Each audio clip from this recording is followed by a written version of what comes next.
Saudara, pasukan Israel terus menyerang wilayah Lebanon Selatan. Serangan ditujukan ke sejumlah lokasi Hizbullah. Korban tewas mencapai 569 jiwa.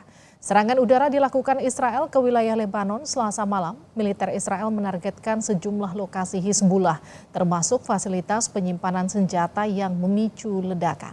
Sementara militer Israel menyebut telah mengidentifikasi serangan yang ditujukan ke wilayah Tel Aviv oleh Lebanon pada Rabu pagi.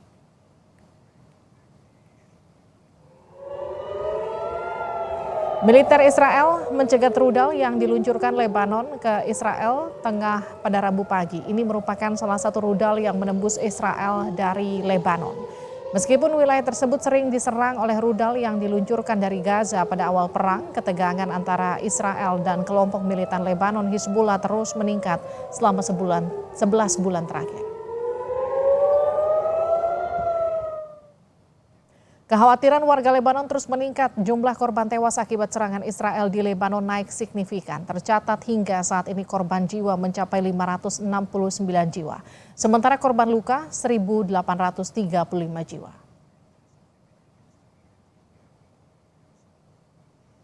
Perdana Menteri Israel Benjamin Netanyahu menyatakan akan terus menyerang Hizbullah.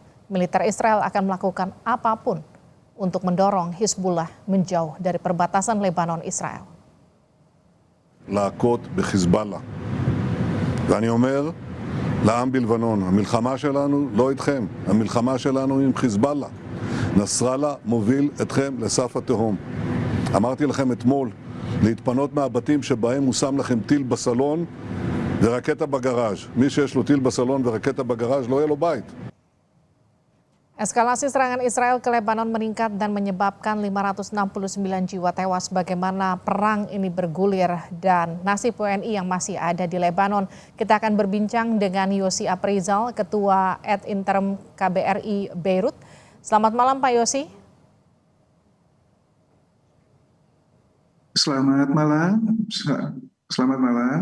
Kita juga akan sapa Hasibullah Satrawi, pengamat Timur Tengah. Selamat malam. Selamat malam, Mbak. Baik, saya ke Pak Yosi dulu. Pak Yosi, jadi kondisi terkini WNI termasuk pasukan penjaga perdamaian kita di sana aman, Pak Yosi?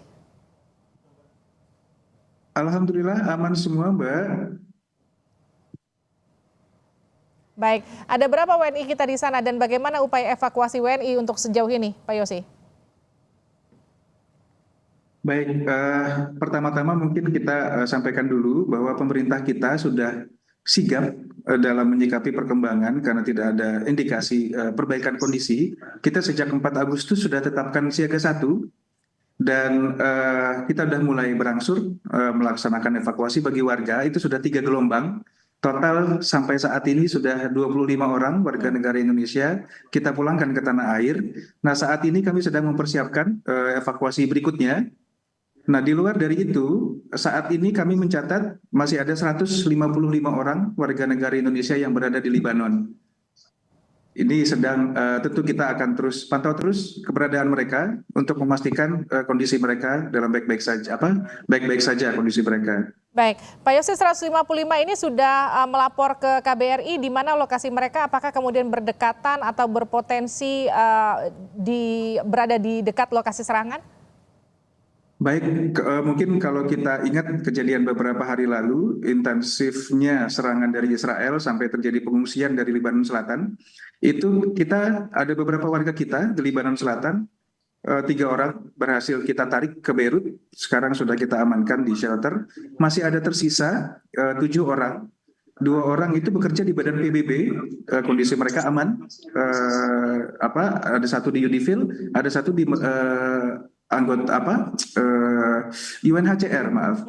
Ada satu UNHCR, satu di markasnya Unifil, kemudian 5 orang lagi itu ada 1 ibu dan 4 anak yang kebetulan menikah dengan warga Libanon, itu pekerja di kontingennya Spanyol dan kondisinya mereka juga baik untuk yang di Lebanon Selatan. Okay. Kemudian yang lain tersebar, mayoritas itu warga negara kita yang menikah dengan warga negara setempat dan juga pelajar. Pak Yosi, kemarin kan juga sempat ada informasi bahkan ada 2, koreksi saya datanya kalau salah, anggota PBB yang juga bahkan ikut jadi korban di Lebanon sana. Sementara tadi Anda sebutkan juga kan ada warga negara kita yang juga ikut bekerja di PBB di sana. Bagaimana kemudian sebetulnya pola penyerangan di sana? Apakah kemudian kita bisa memastikan bahwa warga negara kita yang berada di sana pasti akan aman? Tentunya kita terus mengingatkan, terus menghimbau mereka untuk tingkatkan kewaspadaan, amati perkembangan kondisi yang terjadi di sekitarnya, dan juga terus melaporkan keberadaannya kepada kami agar apabila diperlukan kami siap memberikan bantuan, dan kami juga memberikan kita menyiagakan hotline sehingga anytime warga negara kita bisa menghubungi untuk kita berikan bantuan. Tapi artinya evakuasi menyeluruh masih belum perlu dilakukan ya Pak Yosi ya? Tentu kita sedang koordinasi lebih erat, kita sedang koordinasikan dengan Kementerian Luar Negeri, Kementerian Pertahanan, dan juga instansi-instansi terkait lain untuk langkah-langkah lebih lanjut. Tapi tentu evakuasi kita masih terus berjalan, kita terus upayakan. Yang tentu ada beberapa kendala di lapangan, contohnya seperti saat ini, kondisi saat ini itu mengganggu penerbangan. Sejauh ini banyak penerbangan yang sudah tutup, nah ini juga menjadi kendala kita untuk melakukan evakuasi. Kita masih koordinasikan dengan kementerian terkait. Baik, Pak Yosi, sebelum saya ke Pak Satrawi ya, ini kita kan punya pasukan perdamaian yang ada di Lebanon, jumlahnya ada cukup banyak ya Pak Yosi ya. Adakah informasi kemungkinan untuk penarikan pasukan kembali ke Indonesia atau seperti apa sejauh ini? Baik, tentu skala yang digunakan oleh UNIFIL itu berbeda dengan skala yang kita gunakan. Kita sipil, mereka di kemiliteran, tapi tentu mereka sudah menyiapkan juga, selain KBRI menyiapkan rencana kontingensi untuk warga, mereka juga sudah punya rencana kontingensi sendiri untuk penarikan pasukan apabila sudah benar-benar kondisi darurat tidak memungkinkan adanya keberadaan pasukan kita di sana. Nah ini selama ini kita koordinasi erat, kita saling dukung baik untuk monitoring maupun in case ada warga kita yang membutuhkan. Baik. Saya ke Mas Satrawi, ini kan serangan yang disebut paling mematikan setelah tahun 90. Apa yang kemudian terjadi saat ini? Anda melihat eskalasinya masih akan membesar, Mas? Ya, Mbak Livi dan Mas Yose, saya di awal ini ingin menyampaikan beberapa catatan sebagai pengantar umum bagi kita semua. Yang pertama, bahwa intensitas serangan sekarang ini terjadi setelah tanggal 17 September kemarin, yang secara pribadi saya mengatakan itu bisa menjadi pembeda dari serangan-serangan sebelum 17 September dengan serangan-serangan setelah 17 September.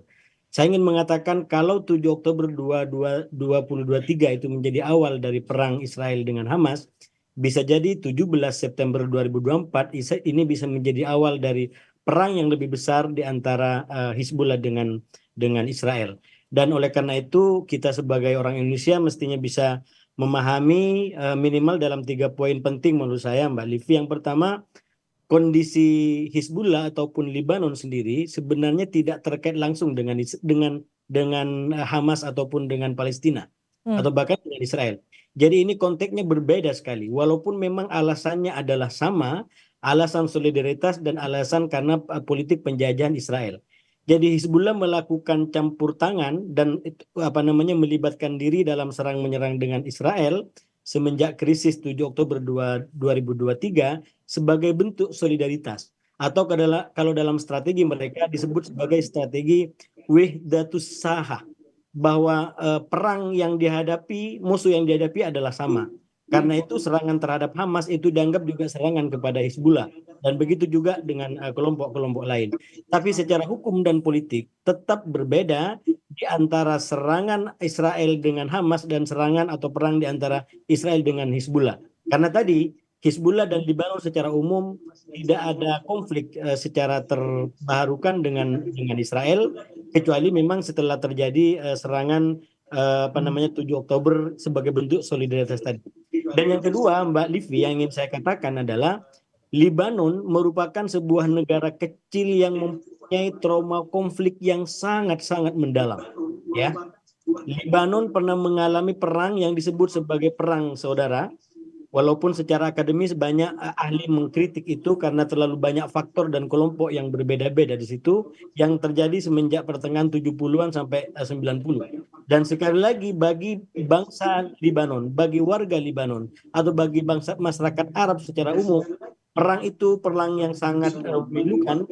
Saya dulu cukup lama di Kairo, itu masih banyak lagu-lagu yang memberikan semangat untuk kebangkitan Libanon demi kemanusiaan, demi perdamaian, demi masa depan yang lebih baik. Itu sebuah upaya untuk memberikan semangat kebangkitan bagi Libanon, bagi Beirut yang dilanda perang cukup panjang sampai 15 tahun. Dan yang ketiga, nah ini konteks yang berbeda Mbak Livsi, agak berbeda, sangat kontras dengan Hamas di Palestina.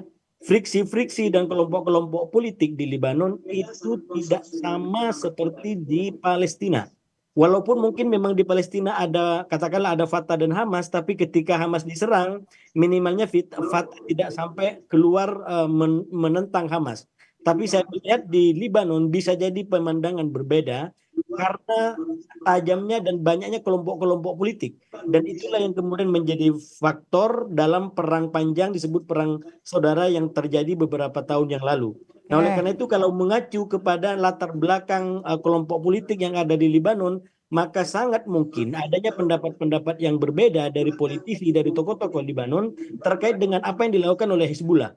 Apakah warga Libanon mau semua untuk turut serta di bumi hanguskan oleh Israel? Karena logika saya bilang tadi satu medan perang bagi Israel, yaitu ketika Israel menyerang Hamas itu dianggap juga menyerang Hizbullah.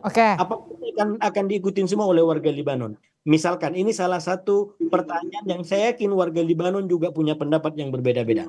Tapi artinya gini, kalau Anda melihat dari polanya tadi, kalau serangan terhadap Hamas itu dimulai 7 Oktober 2023, terhadap Hizbullah itu eskalasinya memuncak di 17 September. Anda melihat Lebanon akan menjadi Gaza baru? Sangat mungkin iya. Sekarang sebenarnya sudah berada di ambang itu. Jadi 17 September 2024 itu adalah fase di mana meningkatnya atau terbukanya front secara langsung di antara Hizbullah dengan Israel. Dan per hari ini sudah dilaporkan lebih daripada 500, bahkan dekat dengan 600. Ini adalah gejala angka-angka yang meningkat secara tajam, mirip dengan apa yang terjadi di Gaza pada awal-awal. Artinya apa? Kalau tidak ada upaya-upaya yang maksimal dari para pihak, dari negara-negara dunia, dari sistem dunia, untuk memaksa terutama Hizbullah dan juga Netanyahu untuk tidak semakin meningkatkan eskalasi ini, bukan tidak mungkin ini akan semakin terjadi yang disebut sebagai eskalasi konflik di Timur Tengah, dimulai dari konflik Gaza dengan Israel, lalu berlanjut menjadi konflik Israel dengan Lebanon. Oke, saya ke Pak Yosi. Pak Yosi, kalau mendengar penjelasan tadi dari Pak Satrawi, artinya ada potensi peperangan ini akan menjadi lebih besar lagi. Sejauh ini bagaimana kemudian koordinasi dengan Kemenlu terkait dengan upaya rencana untuk penarikan WNI kita dari sana, evakuasi secara besar-besaran? Kalau melihat potensinya seperti itu, banyak tadi Anda juga sempat katakan beberapa penerbangan atau bandara yang sudah tidak bisa berfungsi di sana. Baik, jadi tentu yang pertama kita mengharapkan warga negara kita bersedia dievakuasi saat ini. Saat ini kondisi relatif kita bilang masih sangat mudah untuk melakukan evakuasi. Kita harapkan bersedia saat ini. Apabila dalam kondisi yang sudah sangat darurat, kami, Kementerian Luar Negeri, Kementerian Pertahanan, dan kementerian terkait lain, kita sudah menyiapkan rencana kedaruratan beberapa moda untuk evakuasi. Jenis kendaraan yang akan kita gunakan, mulai dari apabila masih menggunakan pesawat ataukah kapal laut, atau bahkan kita sudah juga menjajaki beberapa opsi jalur darat ke negara-negara terdekat. Tapi tentunya kita tekankan, kita harapkan warga bersedia untuk dievakuasi saat ini, tidak menunggu nanti kondisi sudah pecah, sudah sulit sekali untuk bergerak, baru kita bersedia untuk evakuasi. Ini tentu kondisinya akan sangat sulit. Itu yang mungkin kita harapkan kepada warga kita untuk terus mempertimbangkan kembali posisi mereka saat ini. Baik, terima kasih Pak Yosi, terima kasih Mas Satrawi telah bergabung bersama kami di Sapa Indonesia Malam. Sehat-sehat Mas Yosi di sana bersama warga negara Indonesia. Kita ada 155 orang yang masih ada di Lebanon.